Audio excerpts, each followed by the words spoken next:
Un noswaith ei sigaru, oedd ei 30 o'r gloch, a nelais at y ffenast, oedd yr hogan goch. Fe gurais ar mewn ddistaw, rhag ofn deile'r tŷ, yng nghlywed i'n curo ar fanwyl hogan gu, a hithau am atebodd, a dwedodd yn y fan. A phwy sydd yn curo, a'i chwi fan wildan, a'n hyfri gen i'r gweled, ond nachden am y glws, ar hoswch hanner munud, a goraf y chwyr drws. Dagen gwmni, dagen gwmni, dagen gwmni, fo anwyl hogan goch.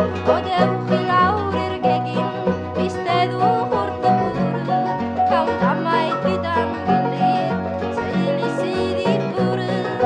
Ar bwrdd oedd wedi ei osod, a ffordd ddewis maith, ar y hogan goch rwy'n coelio i'r gegin gefnyrraeth, a daeth y jwg ar brandy, a'i osod ar y bwrdd, ac meddai, Byddwch cariad, teulu sydd i bwrdd. ac yfed nes ohoni, nes gweld ei gwaelod hi, a minnau wedi meddwi.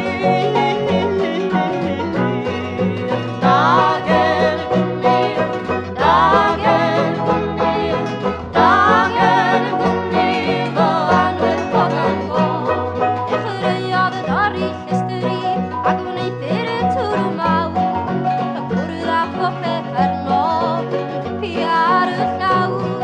ar y hogan goch yn gweiddi, a minnau ar fy hyd, yn meddwl mewn gwirionedd ei fod yn diwedd byd.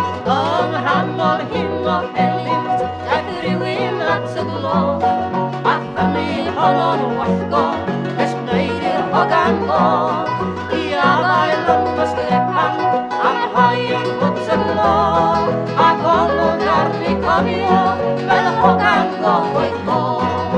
Dagen